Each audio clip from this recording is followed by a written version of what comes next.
Nurасан агай, жамаат. Мына биз биринчи орозо бүтөр менен жыл сайын ошол орозонун улантып биз Нур Тайзи уш боюнча заниматься этип келдик. Тайзи боюнча мына быйыл биз мен катышканыма 3 жыл болду.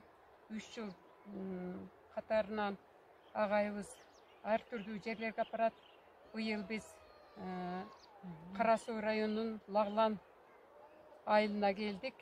Бул жерде биз 10 күндөн бери 25 адам келгенбиз. Занимация этип атабыз. 10 күн сонун күндөр өттү. Мына бүгүн 10-чу күн. 10 күндүн ичинде биз тынымсыз 5 жолу кымыз, 5 эртең мененки 6-дан кечки саат 11-ге чейин агайыбыз бизди машыктырат. Ар түрдүү дем алуу, денени созуу, ар түрдүү тайзи йогалар менен үйрөтөт.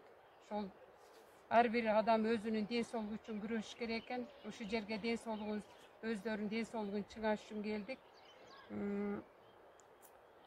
Айтсак, чындыгында агайыбыз өз кесибин аябай сүйөт.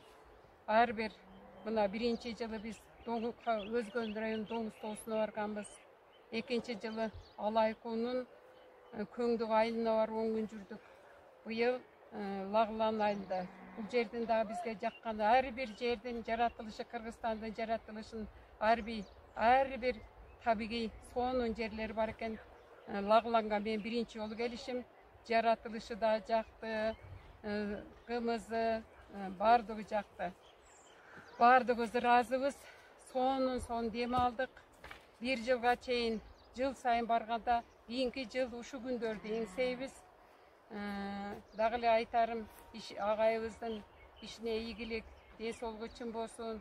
Мындан дагы мартабасы бийик болуп, ошо бир эле чоңдорду эмес, мен ойлойм мектепке да киргизсе деп ойлоймун. Ушундай лагерь мезгилинде окуучулар келсе, ушундай жерге келип эс алса, аябай сонун болмок. Ана мына бизде келген 1-2 куту колу ооруп келгендер бар эле. Минебар деген кызыбыз аябай баса албай келген. Азыр түп-түз болуп, сонун болуп, ыраазычылыгын айтып, сүйүнүп отурат. Ушундай ооругандар, өзүнүн ден соолугу үчүн кам көргөндөр ушундай жерлерге келип эс алса деп айтып кетет элем. Сунуштайт элем ошо баарыңыздарды.